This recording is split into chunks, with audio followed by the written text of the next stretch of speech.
احنا جايين من كل مكان للصويرة زينة البلدان نزورو ونرجع فرحان كالضبيل وللهيل ولا حوض السلاح ومحيلة نضربو شوفار هاد الليلة. Shalom, Hag Sameach, and I would like to, today it's Moshe Rabbeinu. You know, as Chachamim said that during the Hag of Pesach, the holiday of Pesach, every day we invite a guest to the Sukkah. We have no imagination to imagine that in our sukkah there is Abraham Avinu, there is Yitzhak, there is Yaakov, there is Moshe, like today is the guest, Moshe. Tonight it's Aharon, and then tomorrow it's Yosef, and then David HaMelech. You know, they asked one day, they asked the Rab Chaim Shlovaitzik, the brisk Rab, they told him, what it will be if we sit in the sukkah, we will see David HaMelech in the sukkah. What would happen?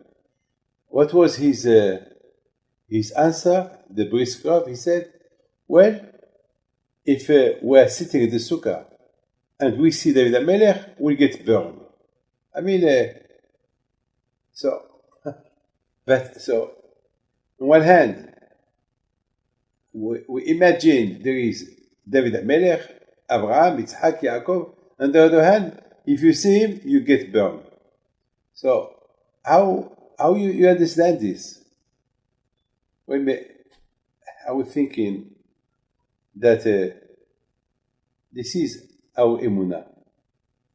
Emunah, it's we received the Torah a few thousand years ago. Before we received the Torah, we were in Egypt. Hashem, He sent Moshe Rabbeinu to deliver the Bnei Israel from Egypt. We crossed the sea.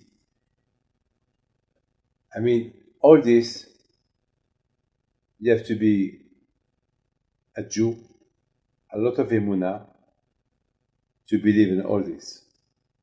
We celebrate Pesach for miracles that it's hard to believe. I mean, normal people, you tell them about all this, unless if you are Jew, but no one will understand. I mean, a lot of times, in the plane, sometimes I sit next to somebody that he look at my face, he know I'm Jewish, and he ask me questions, and I have to answer. Like, he see that I don't eat tarif, I don't eat the food of the plane. They don't understand. They say that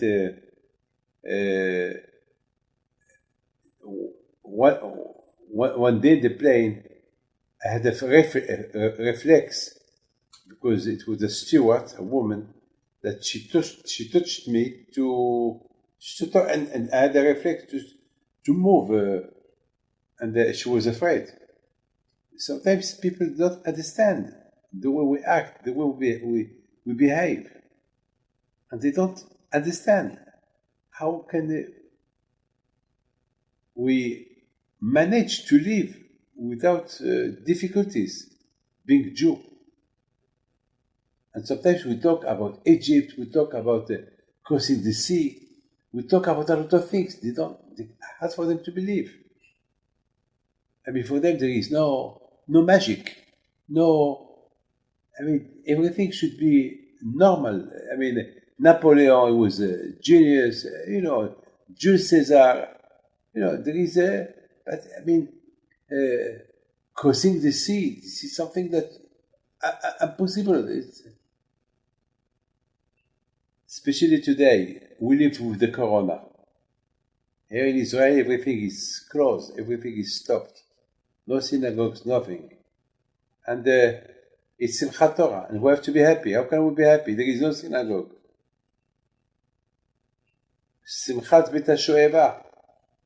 Well, I said to some people, well, you can do Simchat Beit HaShoeva in your house with your wife and children. If you have nobody, so on your own. Put music and dance around the table. That's it. How can you imagine? Can you imagine?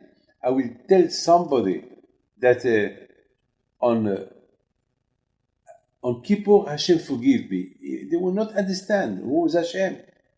To forgive what? Why? Because I had a cigarette on Shabbat, or because I eat something not kosher. So I ask Hashem for forgiveness. Who is Hashem? They will not understand me. What sin? Having a cigarette on Shabbat. What sin? Cooking something on Shabbat. They will not understand why it's forbidden for us. But why? They will not understand. My friend, for me, Sukkah, it's the only mitzvah that all your body go inside the Sukkah. Not only all your body go inside the Sukkah, like a woman when she go to the mikveh, all her body is under the water. So, we are in the Sukkah. Don't forget that there is some rabbis who compare the Sukkah as the mikveh. And he asked me why. I said, because the Sukkah, it's water. Because Raanana kavod. We do the Sukkah to remember that Hashem protect the Jewish people with 7 clouds, Ananim. And Ananim is water. So we are inside the water. ורוח אלוקים רחפת על פני המים. We are mamash. And all the inyan of Sukkot to pray for water. So the Sukkah is mikveh, it's like a mikveh. Especially from the Sukkah, you learn something. You learn that you're not alone. There is Hashem with you in the Sukkah. You don't see Hashem, but He's there. You have with you Abraham, Yitzhak, Yaakov. And from each one of them, you learn something. From Abraham, you learn something. From Yitzhak, you learn something. Sacrifice from Yaakov. You learn Torah. From Moshe Rabbeinu, you learn how to be a humble man. From Abraham, you learn Chesed. From Aaron, you learn Shalom. How to be nice, not to be jealous. Can you imagine? That he's supposed to be the leader of the Jewish people. And he gave his place to Moshe without jealousy. And he was happy. From Yosef Tzaddik, you can learn that you can be anywhere in the world not to be assimilated. Like Yosef and David, who was a tzaddik all his life. All his life he was a tzaddik. David HaMelech, who was humble, who was anab. All the good things were with David HaMelech. So on Sukkot, we have the privilege on Sukkot that we can learn something from them. Can you imagine? From each one you learn something. But we don't see them. We have emunah that they are there. So in Sukkah, all our body is inside the Sukkah. I mean, at the 100% of myself in the Sukkah to learn something from one of our parents, one of our rabbis, and to have the privilege, to have the sh'ifa, to have the willing, the ratzon, to be like one of them. You cannot be like all of them, but at least you learn from each one something. Because today is Moshe, I was thinking, I had a big question about Moshe Rabbeinu. You know, Moshe Rabbeinu, alav shalom, he was a prince. Moshe Rabbeinu, he was a very, very, very, very humble. When he started going, he left the palace of Pharaoh because he was adopted by Batia. He left the palace ויצא אל אחיו. He went to his brothers. Usually, what brother? I mean, he was a prince. His brothers, they were slaves. But he called them brothers. Can you imagine that? Usually, a rich man will not go out with a poor man or somebody that is slave. Moshe Rabbeinu, for him, all the Jewish people were his brothers. They were princes. He compared them as princes. ויצא אל אחיו. וירא בסבלותם. And he saw how much they suffered. And he wanted to share their sufferance with them. This is a Jew. A Jew not that when everything is good by him, you forget the rest. When everything is good by him, you should not forget other people.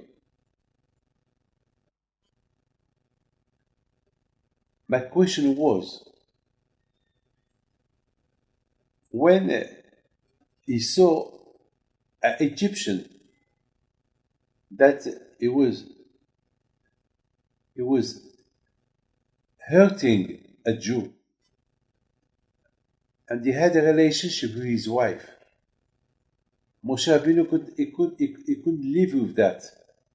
He killed the Egyptian. It's not fair. He raped his wife of that Jew, and he was hurting the Jew. So Moshe Rabbeinu, he finished with him, with that Egyptian. So the next day, the Torah said, Moshe Rabbeinu alav shalom, he saw Datan and Abiram fighting. So he told them, Rasha, lama takel ra'echa, Rasha, why you hurt your brother? And then they answered him. They told him, you want to kill us like you killed the Egyptians? Go to the palace. What do you do with us? Then Moshe Rabbeinu alav Hashem realized that the Jewish people, they need to do teshuvah. There is a lot of lashon hara among them. So my question is, why didn't he punish them? Why he let them to go to Paro to tell Paro what he did? Why didn't he punish them? First question. Second question, I don't understand why Hashem, he didn't help Moshe Rabbeinu. Why Hashem, he didn't help Moshe Rabbeinu that Datan and Abiram, they'll be paralyzed. So Paro will never know what happened. And Hashem, he can do that Paro, he will not hurt Moshe Rabbeinu. That's it. No, you know what happened? Moshe Rabbeinu had to run away from Egypt. And for about more than 40 years, Moshe Rabbeinu did not appear in Egypt. More than 40 years. He was in Eretz Kush. There is a country, Kush,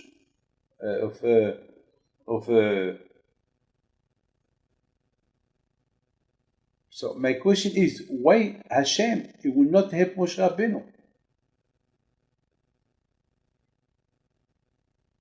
Baruch Hashem, today, we live as a Jew, we live a lot of miracles today. Just being a Jew, and Baruch Hashem,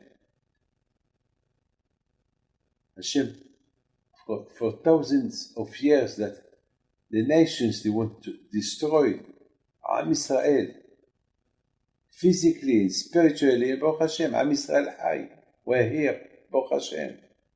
We respect the Torah, mitzvot, ma'asim tovim. You know, I would like to tell you something, I lost a watch. A watch, very, very expensive watch that somebody gave me. But I never wear it because I don't want people to see that kind of watch that I have, because He will think that I am a millionaire. So I keep it in the house. But I lost it for, I've been looking for it everywhere. I couldn't believe that somebody stole it from me because there is nobody can steal from my house.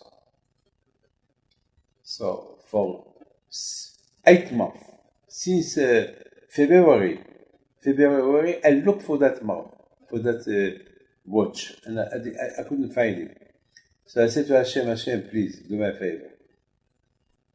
Now we stop. Show me who is the watch, because I know the watch is here. Well, Hashem, you won. I know I couldn't find it. Without your help, I can find it. Now show, please, Hashem, do me a favor. I want to find the watch. And my wife, my children, they were laughing because I was in the sukkah. It was before the sukkah. I was decorating the sukkah in Ashdod. And everybody was laughing. Well, let them laugh. But I insist to Hashem, I want the watch. I said, Hashem, anyway, I will not wear it. But it's expensive. Maybe I will sell it and give the money to tzedakah. But please, Hashem, where is the watch? That was, and really, I did insist. I said, Hashem, do me a favor. Whatever you want from me, I do it. So now I want the watch. Just Hashem, imagine that man will call me and he will tell me, how's my watch that I give you? I will tell him I lost it. It's not fair. So Hashem, tell me where it is. In the afternoon, I was, just my mind went to one of the rooms that there is in the house, that there is some kind of glasses, of decorations, things, it's a wardrobe that there is there all kind of things, to decorate the salon. I don't know what happened. I opened the small door, and there was like a box, a silver box. It was there for 5 years, and I never opened it. And I opened that silver box, and now I find the watch there. I was not excited. I just said to Hashem, thank you. That's it. Because with Hashem, we live miracles every minute. My family, they couldn't believe when I told them, here's the watch.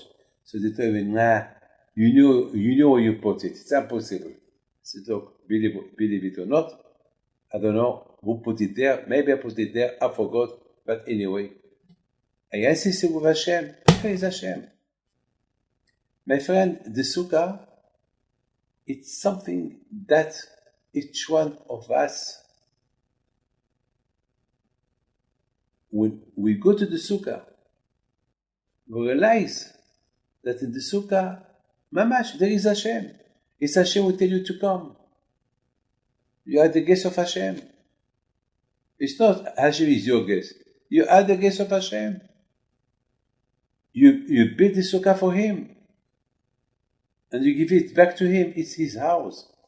That's why we have to decorate the sukkah to make it nicer for the kavod of Hashem. And today is Moshe Rabbeinu. Today is the guest of honor, Moshe Rabbeinu. And we don't understand why Moshe Rabbeinu, alav shalom, he had to run away from Egypt. Why Moshe Rabbeinu, alav shalom, he had to suffer outside his family, outside his brothers, that he was so He had so much pain about them. Why Hashem didn't help him? That he don't need to get to run away from Egypt. My friend, the answer is because Hashem knew Moshe Rabbeinu. Moshe Rabbeinu was a man of prayer, a man of tefillot. He was a man of tefillot. You know, when Mashiach will come, Be'ezat Hashem, is with the zichut of the tefillot of Moshe Rabbeinu. Moshe Rabbeinu, alav shalom, he prayed 515 tefillot so that Hashem can let him go to Israel. And Hashem, he told him, stop, because if you pray against once more, you have to go to Israel. But please, Moshe, do me a favor, don't pray. All the tefillot of Moshe Rabbeinu, when the Bnei Israel did the Egel, who prayed for them 40 days and 40 nights? Moshe Rabbeinu. When the Bnei Israel, they talk bad about Israel, the Meraglim, when the spies came from Israel, and all the Jewish people, they were complaining about why Hashem let them out from Egypt, and he wanted to give them the hand of the Canaanim, and Hashem, he wanted to destroy them, to punish them. And again, Moshe Rabbeinu, he prayed to Hashem. Moshe Rabbeinu, alav Hashem, he had a koach. He was so powerful that with his tefillot, he could push to stop the exile of the Bnei Israel in Egypt. But as you know, it was a gezerah that the Bnei Israel should remain 210 years in Egypt. And Moshe Rabbeinu, he was a man of tefillot. That's why Hashem, he did that Moshe Rabbeinu had to leave Egypt. So he will not pray. So he will not see the Jewish people suffering. So he will not pray to Hashem, let them out, because the time didn't come yet. You know, when the Beit HaMikdash was destroyed, the Bnei Israel started to pray for Mashiach. And the rabbis at the time, they said to those people who pray for Mashiach, you're crazy. Because now the Beit HaMikdash has just been destroyed. Now we had long way for the galut, for the exile. It's not the time. So Moshe Rabbeinu, alav shalom, he was so powerful that through his tefillot, he could force Hashem to let the Bnei Israel go out from Egypt. But then it could be dangerous, who knows? We say, Lo dohakim betaketz. We are not allowed to push too much things. I mean, material and spiritual. I mean, somebody who wants to become a tzaddik, he cannot become a tzaddik in one shot. Yeah, you have to work slowly, step by step, to be rich as well, step by step. You cannot ask to have everything in one shot. No. So Hashem, he wanted the Bnei Israel that they shouldn't remain in Egypt till they finish the 210 years, so they can be ready to receive the Torah. But Moshe Rabbeinu was a man that he was so, that's why Hashem chose Moshe Rabbeinu to be the leader of the Bnei Israel. Because he couldn't stand, he couldn't resist the painful of the Bnei Israel. He was the first one who said to Hashem, Lama re'ota l'amazeh. Few weeks, few months before that Paro started to receive the 10th plague, Moshe Rabbeinu said to Hashem, why you do bad things to your people? Lama re'ota l'amazeh. Lama, why? And Hashem he got angry against him. He said, Hashem told Moshe Rabbeinu, Moshe, no one spoke to me like that. Even Abraham, Yitzhak, Yaakov, millions of promises that I promised them, and at the end, I didn't respect the promise. They never said why. You tell me why. That was Moshe Rabbeinu. Moshe Rabbeinu loved so much Bnei Israel. He couldn't accept the sufferings of Bnei Israel. That's why Hashem made that Moshe Rabbeinu will go from Egypt, and then when the time came for the Geulah, so Hashem did that Moshe Rabbeinu he came back to Egypt and to deliver the Bnei Israel with Raanana. So my friend, what we can learn from Moshe Rabbeinu today, because it's his day, it's how much we must be humble. Moshe קיבל Torah מסיני. A Jew should be always humble. This is the best quality. Helping people, considering people. That's what we can learn from Moshe Rabbeinu in the Sukkah of today. Of course, we don't see him in the Sukkah. Like the brisk Rav said, to see one of those 7 Tzadikim, you get burned, you die, but we know they are there. We have Emunah, they are there. They are here. They are here. Okay? If they are here, at least to revive them, at least learn from them something. By taking something from them, you learn from them something, so you revive them. It's like you see them. So Be'ezat Hashem Yerason, that HaKadosh Baruch Hu will send Refuah Shelema to all the world, Be'ezat Hashem, with the zechut of this Sukkah, Zman Simchatenu, HaKadosh Baruch Hu will bring Shalom to the world, and Be'ezat Hashem, we should be well, Be'ezat Hashem, and HaKadosh Baruch Hu will bring us Mashiach Tzidkenu, B'mehera B'yamin Amen.